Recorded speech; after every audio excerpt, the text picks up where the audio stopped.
Bismillahirrahmanirrahim. Assalamualaikum warahmatullahi wabarakatuh. Perkenalkan, nama saya Gustiana, Prodi PI Pasca Sarjana Local Base Semester 3. Baiklah, di sini saya akan menjelaskan atau mereview jurnal yang berjudul Respon Orang Tua Terhadap Pembelajaran Daring pada Pandemi COVID-19 yang ditulis oleh Lia Nur Atiko. Jurnal ilmiah Pendidikan Islam Anak Usia Dini terakreditasi Moraref, diterbitkan oleh Universitas Islam Malang. Pada keadaan sekarang ini, pandemi COVID-19 telah berdampak pada semua aspek kehidupan masyarakat. Pendidikan menjadi salah satu kegiatan yang terdampak di wabah ini. Kegiatan belajar mengajar dari rumah mengakibatkan pembelajaran harus dilakukan secara daring. Istilah pembelajaran daring merupakan akronim dari dalam jaringan. Menurut Mustafa dan kawan-kawan, pembelajaran daring merupakan salah satu metode pembelajaran online atau dilakukan melalui jaringan internet.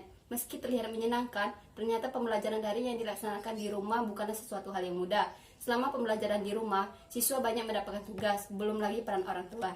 Orang tua bertugas membantu anak dan mempersiapkan media yang akan digunakan anak, mendampingi proses belajar, dan masih banyak lagi peran orang tua yang dapat memaksimalkan proses belajar mengajar di rumah melalui daring. Jurnal ini membahas tentang bagaimana respon orang tua terhadap pembelajaran daring. Metode penelitian, dalam artikel ini penulis menggunakan metode penelitian analisis deskriptif kuantitatif. Penelitian ini merupakan penelitian deskriptif untuk mendeskripsikan respon orang tua terhadap pembelajaran daring pada masa pandemi COVID-19. Adapun hasil penelitian yang diperoleh dari jurnal ini adalah sebagai berikut. Dari beberapa pertanyaan penulis koresponden, didapat hasil wawancara sebagai berikut.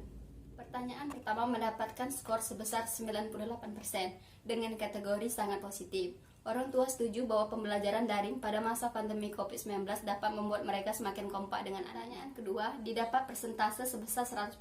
Hal ini menunjukkan bahwa dengan pembelajaran daring, orang tua dapat lebih mengenal sikap dan karakter anaknya. Pertanyaan ketiga, mendapatkan persentase sebesar 68%. Orang tua tidak merasa keberatan dan 32% merasa kerepotan saat harus mengawasi dan mendampingi anaknya. Pertanyaan ketiga mendapatkan persentase sebesar 68%. Orang tua tidak merasa kerepotan dan 32% merasa kerepotan saat harus mengawasi dan mendampingi anaknya belajar di rumah. Pertanyaan keempat mendapatkan persentase 73%. Pembelajaran daring tidak menyita waktu mereka dan 27% sebaliknya.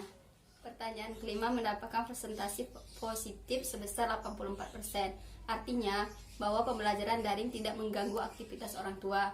Mereka tetap dapat beraktivitas sambil mengawasi anaknya atau mendampingi anaknya saat pembelajaran daring itu dilakukan. Pertanyaan keenam mendapatkan persentase 65%. Orang tua menganggap pembelajaran daring tidak membuat anaknya sulit memahami materi pembelajaran dan 35% sebaliknya.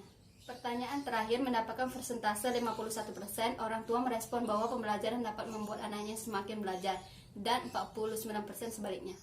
Berdasarkan hasil penelitian tersebut, rata-rata persentase respon orang tua yang didapat adalah positif. Jadi, dapat disimpulkan bahwa orang tua merespon positif terhadap pembelajaran daring pada masa pandemi COVID-19 ini. Walaupun pembelajaran daring ini merupakan model pembelajaran yang pembelajaran daring dapat membuat mereka banyak menghabiskan waktu bersama anak, sehingga menjadi lebih dekat dan mengenal karakter anak. Selain itu, pembelajaran daring juga membuat orang tua dan anak semakin kompak. Untuk selanjutnya yaitu poin tentang kritik dan saran. Poin pembahasan, dari hasil pembahasan mengenai respon orang tua dalam pembelajaran, respon rata-rata positif. Tetapi dalam penelitian tidak digunakan dan tidak dijelaskan metode apa yang digunakan dalam pembelajaran online tersebut. Mungkin itulah yang dapat saya sampaikan. Lebih kurangnya saya mohon maaf. Kepada Allah saya mohon ampun. Wassalamualaikum warahmatullahi wabarakatuh.